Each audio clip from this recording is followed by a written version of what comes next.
Bismillahirrahmanirrahim. Assalamualaikum, dear students.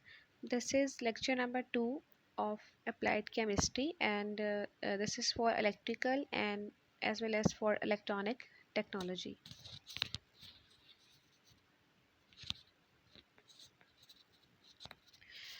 Role of chemistry in different technologies के अगर हम देखें डिफरेंट टेक्नोलॉजीज़ जो है उनमें केमिस्ट्री का क्या रोल है, यानी केमिस्ट्री का क्या रिलेशनशिप है विद द डिफरेंट टेक्नोलॉजीज़.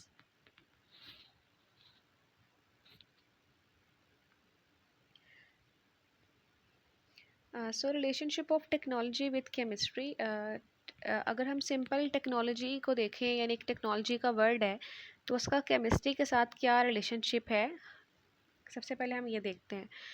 तो टेक्नोलॉजी जो है वो students that is the practical form of chemistry, यानी टेक्नोलॉजी में हम जो भी काम करते हैं that are in the form of practical, यानी हम अपना कोई भी काम प्रैक्टिकली कर रहे होते हैं. तो केमिस्ट्री जो होती है वो उस प्रैक्टिकली करने वाले काम के लिए डिफरेंट रूल्स जो है वो प्रोवाइड करती है. ठीक है, जिन रूल्स को यूज़ करके हम टेक्निकली अपना कोई भी काम करते हैं, अपना कोई भी प्रैक्टिकल जो है वो करते हैं. ठीक है, और इसी तरह अगर हम टेक्नोलॉजी को देखें तो टेक्नोलॉजी जो है वो डिफरेंट प्रैक्टिकल जो होते हैं जिनको करने के लिए इंस्ट्रूमेंट्स प्रोवाइड करती है. सो इस तरह टेक्नोलॉजी जो है वो that is the practical form of chemistry, और केमिस्ट्री जो है वो that device rules for that practical, यानी उस प्रैक्टिकल काम को करने के लिए जो रूल्स हैं, जो असूल होंगे, जो प्रिंसिपल्स होंगे, वो केमिस्ट्री प्रोवाइड करेगी, और जो इंस्ट्रूमेंट हैं वो टेक्नोलॉजी जो है वो प्रोवाइड करेगी. सो इस सेंस में केमिस्ट्री का टेक्नोलॉजी के साथ रिलेशनशिप है. अब हम डिफरेंट टेक्नोलॉजीज़ के साथ केमिस्ट्री का क्या रिलेशन होता है उसको स्टडी करते हैं. सो वन बाय वन हम डिफरेंट टेक्नोलॉजी को देखेंगे कि उसका केमिस्ट्री के साथ क्या रिलेशनशिप है और कैसे उसका कंसर्न है केमिस्ट्री के साथ.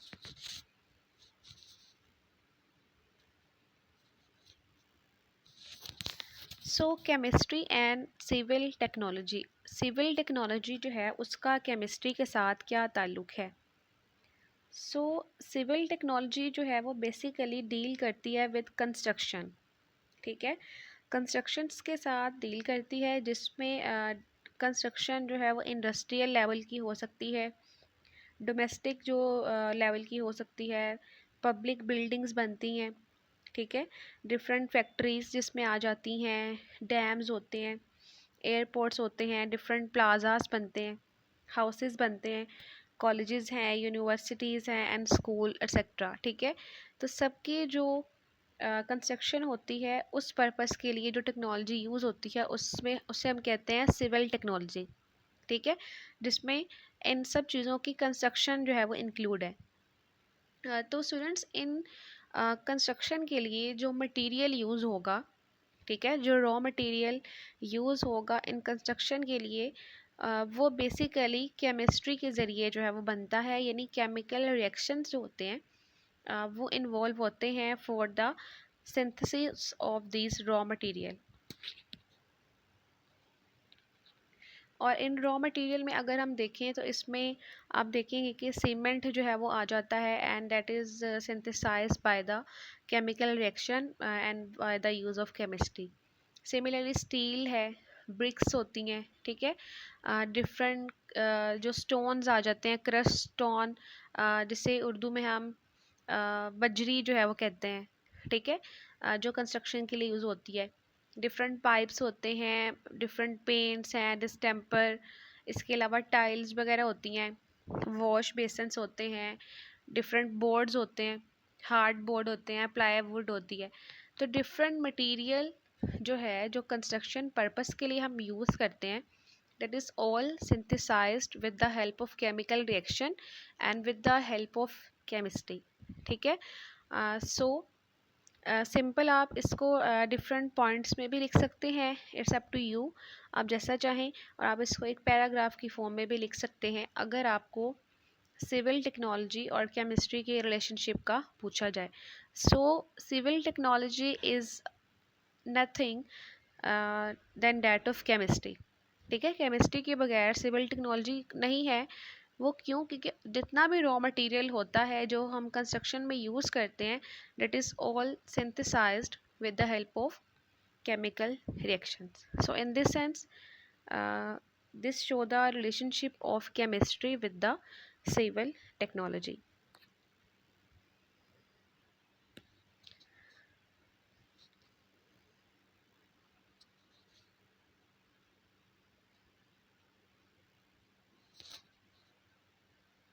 ठीक है, जो नेक्स्ट हेडिंग है, सबसे पहले हमने तो ये देख लिया ना कि जो डिफरेंट रॉ मटेरियल था वो सब कुछ सिंथेसाइज होता है with the help of chemical reactions and with the help of chemistry.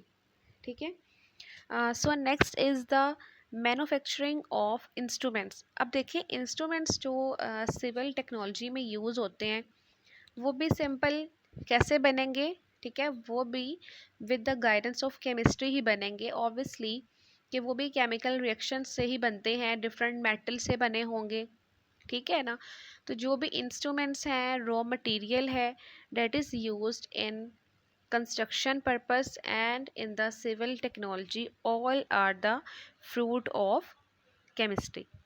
So it is clear civil technology is nothing than chemistry, and it is playing an important role in this technology. So next is the relationship of chemistry with the mechanical technology.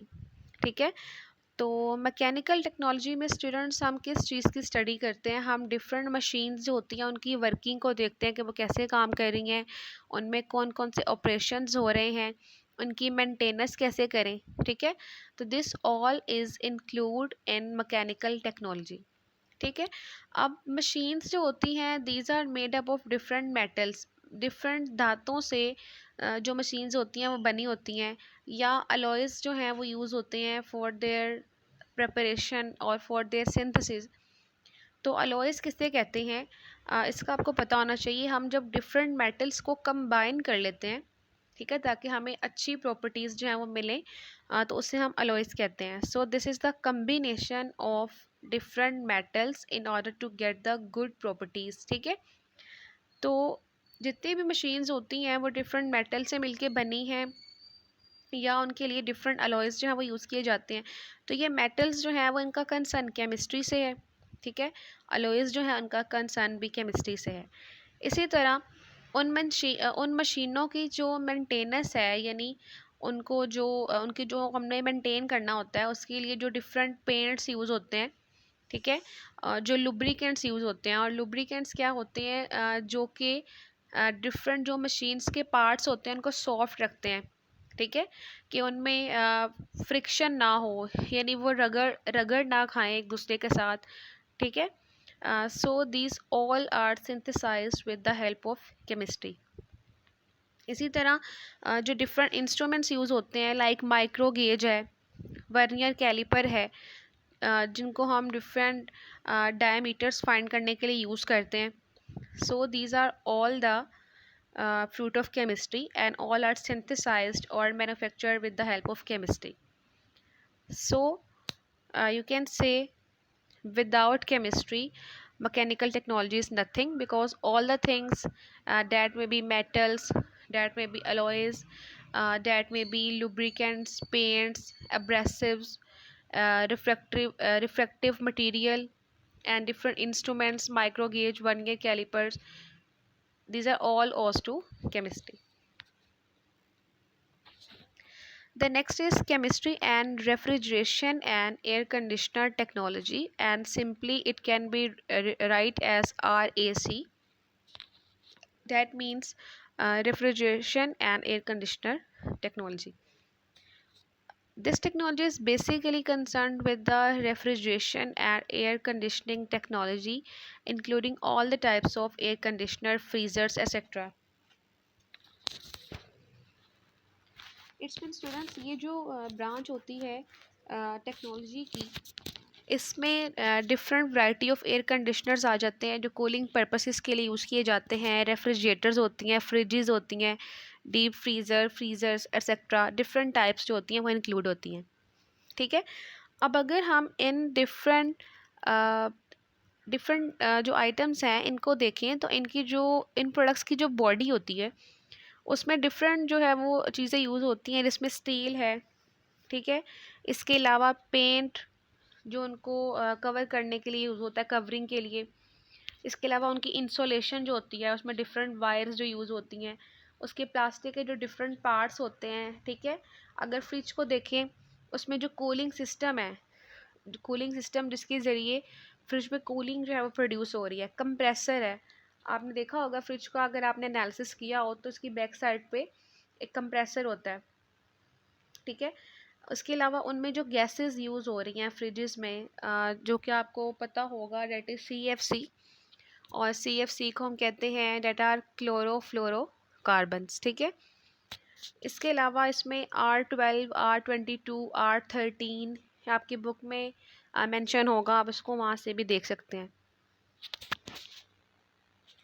इसके अलावा उनमें जो condensation process हो रहा होता है, condensation process का भी आपको पता होना चाहिए कि जिसमें जो वेपर्स होते हैं वो आपस में कंडेंस करते हैं और लिक्विड बना देते हैं।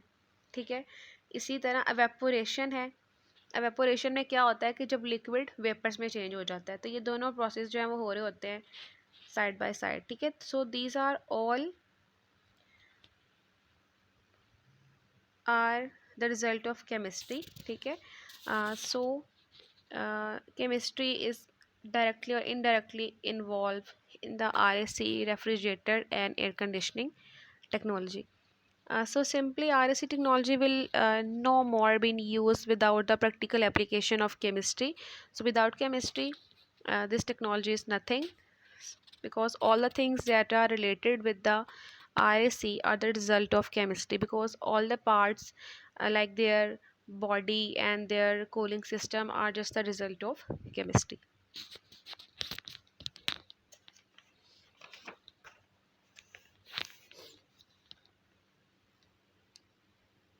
Next technology is foundry and pattern making technology. ठीक है स्टूडेंट्स, यहाँ पे आई थिंक मैंने मिस्टेकनली इसको जो है वो टाइपिंग में नहीं लिखा। सो this is the chemistry and foundry pattern making technology. Alright, so this technology is concerned with the casting of different metals and alloys into desired shape. Already मैंने आपको इस चीज़ का बताया कि कास्टिंग एक ऐसा प्रोसेस होता है जिससे आप डिफरेंट मेटल्स को जो है वो डिफरेंट शेप्स दे लेते हैं, डिज़ायर शेप्स में दे देते हैं, चेंज कर लेते हैं। ठीक है, और इसके अलावा जो भी प्रोसेस इसके लिए यूज़ होते हैं, these are all the result of chemistry. So this technology is concern with the casting of different metals and alloys into desired shapes. All the material that is used in foundry and pattern making is the result of chemistry. ठीक है, तो ये simple सा है, आपने इसको understand कर लिया होगा। Next is chemistry and glass and ceramic technology. So अब देखें इसका जो नेम है हेडिंग का, वही आपको इंडिकेट कर रहा है कि डिफरेंट वैरायटी ऑफ ग्लास जो हैं वो उनकी प्रेपरेशन में केमिस्ट्री इन्वॉल्व होगी। ठीक है, नेक्स्ट जो है वो सिरामिक में टाइल्स आ जाती हैं। ठीक है, डिफरेंट वैरायटी ऑफ टाइल्स और सिरामिक मटेरियल जो होता है वो आ जाता है। तो इन सब की जो सिंथेसिस होती है, सिंथेसिस में या इनकी सिंथेसिस के लिए जो रॉ मटेरियल यूज़ होता है, ठीक है, उन सब के लिए जो है वो केमिस्ट्री यूज़ होती है। सो this technology deals with the preparation of different types and colour of glass and ceramic. ठीक है, ग्लास भी डिफरेंट कलर्स के और टाइप्स के होते हैं। लैब में जो मटेरियल होता है वो डिफरेंट ग्लास मटेरियल का बना होता है जो कि हीट को विथस्टैंड कर सकता है। ठीक है, हीट का उस पर कोई असर नहीं होता। आपने देखा होगा कि डिफरेंट बीकर्स होती हैं, टेस्ट ट्यूब्स होती हैं, वो अगर उनको हम हीट करें तो वो ब्रेक नहीं करती। ठीक है, इसी तरह डिफरेंट ग्लास होता है, कुछ डेकोरेटिव पर्पस के लिए यूज़ होता है, इसी तरह और भी होते हैं। ठीक है, सो this is used for the synthesis of different variety and different colors of glass and ceramic. ठीक है, and similarly for the preparation of different type of ceramics and tiles and wash basins etc. ठीक है, these are all carried out with the help of chemistry. ठीक है, next heading है students chemistry and textile technology.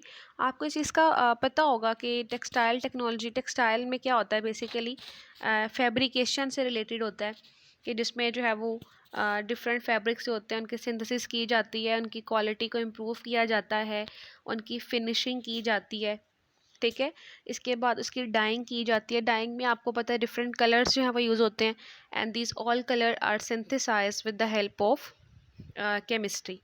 Alright, so in this sense chemistry का जो relationship है वो textile technology के साथ भी है.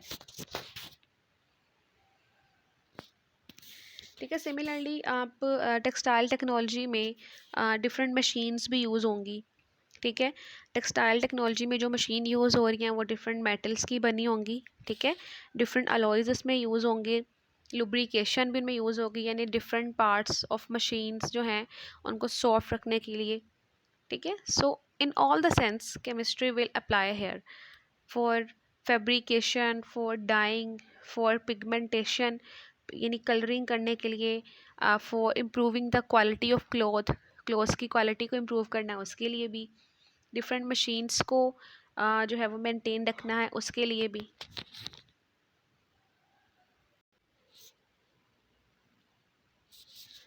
So next is students chemistry and automation. So this technology deals with the automation of different machines. ठीक है, different machines जो होती हैं उनकी automation में भी chemistry जो है वो यूज़ होती है. उनमें जो different parts होते हैं obviously वो different parts के लिए जो metal यूज़ होंगी that have concern with the chemistry. ठीक है, उनकी maintenance के लिए भी chemistry जो है वो involve होगी. ठीक है, उनमें डिफरेंट जो सर्किट्स यूज़ होंगे, डिफरेंट हार्डबोर्ड जो यूज़ होंगे, that are all synthesise with the help of chemistry. Similarly next last one is the welding and metallurgical technology. ठीक है, तो मेटलर्जिकल प्रोसेस क्या होते हैं ये मैं आपको आपकी थोड़ी सी इंफॉर्मेशन के लिए जो है वो बता देती हूँ कि जब भी हमारे पास ओर्स होती हैं, और ओर्स का मतलब यानी उसको हम कहते हैं यानी जो हमारी मेटल्स होती हैं उनके साथ डिफरेंट इम्प्योरिटीज़ भी साथ में होती हैं, कुछ नाखालिस चीज़ें भी शामिल हो जाती हैं. तो हम जब उन नाखालिस चीज़ों को रिमूव कर देते हैं तो हमारे पास हमारी डिज़ायर्ड मेटल जो हमें चाहिए होती है वो मिल जाती है. तो वो प्रोसेस इसके ज़रिए हम मेटल को एक्सट्रैक्ट करवा लेते हैं, यानी उन इम्प्योरिटीज़ को रिमूव करवा के हमारे पास मेटल जो होती है वो आ जाती है. तो उस प्रोसेस को हम मेटलर्जिकल प्रोसेस कहते हैं. ठीक है, तो सो मेटलर्जिकल प्रोसेस जो है वो भी this is the result of chemistry. So in this sense chemistry have relationship with the automation technology and as well as the with the metallurgical technology. So students, these are some short questions that are related with these all with this all topic. So you have to write, you have to learn this all question for your preparation. So here are some. Thank you all. Allah Hafiz and stay blessed.